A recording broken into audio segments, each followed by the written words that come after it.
Hey guys, I want to take a minute to talk about a problem I see a lot of people run into, especially when they're starting out training early on. It creates a lot of frustration and stress for them and therefore for the dog. So let's get into it, okay? The first thing I want to make really clear is that the goal of training, when you have a trained dog, you should be able to take them for a walk and enjoy it and not worry about it. You should be able to tell them to sit and stay while you clean the room or cook dinner or whatever you want to do. Like all of those behaviors, once they're trained and uh, practice to a point that they're solid, you shouldn't have to worry about them anymore. They should be sort of second nature to the dog, right? But that takes time. It doesn't happen the first day or the first week or even sometimes the first month, depending on how much time you have to practice, how well you're practicing, and other factors, the dog, how deep a habit the dog is already in, things like that. But it doesn't happen overnight. Nobody fixes your dog in 5 minutes or 10 minutes or whatever. Anybody who says they do, but they're not really doing that, right? Something else happening. But that's a whole other video. But the point is that when people are trying to teach their dog a new skill, they will often put the dog in a position where they have to use that skill in the real world and be frustrated when it doesn't work. Like the big example I give is people will try and they want to take their dog for a walk. They enjoy taking their dog for walks. They sometimes I have people that walk their dog 5 miles a day. They enjoy it. They love it. And they get out on the walk after they've been training for a couple of days, and the dog starts pulling on the leash. They're like, no, you're not allowed to pull on the leash. They start trying to solve that problem, and what ends up happening is they end up getting frustrated. Now they've been walking the dog with the dog pulling on the leash before. You understand? Like that is a habit the dog is into. That is the dynamic that the dog is used to in that environment. And so the whole time the dog is in that environment, they're fighting with the owner because they're trying to do what they're used to doing. And I say fight loosely. I don't mean the dog is actually trying to fight, but the dog's patterns, dog's habits are fighting the owners. In other words, at that point in time, their agendas are no longer aligned. The dog is trying to do what he normally does in the situation. The owner is saying, no, you can't do this right now. And that creates a lot of friction between the dog and the owner. And you have to understand that overcoming the urge of habit, overcoming the pressure of habit takes willpower, and willpower is a finite resource. It depletes over time. You cannot keep concentrating forever. This is why we get exhausted after doing our taxes or any other heavily mentally challenging exercise.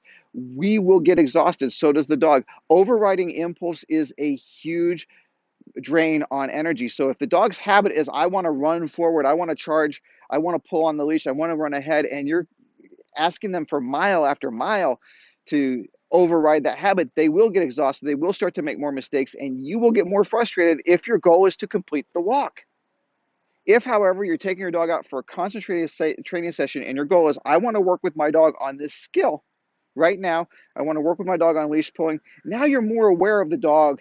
You're more checked into that specific behavior, and you can start to sense, okay, it's getting to be too much for the dog. He's starting to get tired. He's starting to make more mistakes.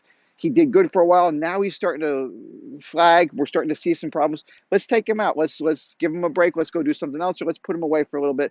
Let's not push the issue because we don't want him to keep making those same mistakes over and over again. That's a responsible way to approach it. But if you're going out on your walks and your goal is to finish the walk, now every time you've got to stop and deal with that leash pulling, now that is an obstacle. That is an obstacle to your goal, and that becomes a source of frustration because we get frustrated when we feel blocked, when we're trying to accomplish something and something's in our way. That is the definition of frustration from an emotional point of view.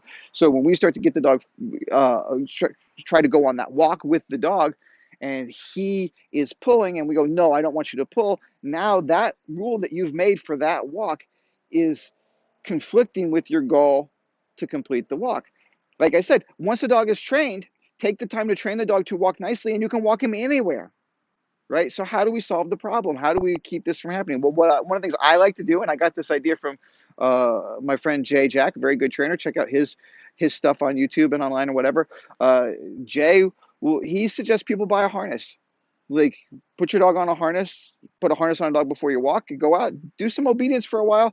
For the first part of the walk, make the dog follow the rules, and then switch the leash to the harness, say, okay, or free, or whatever word you want to use, and let him pull on the harness all he wants. There's nothing wrong with a dog pulling into a chest harness.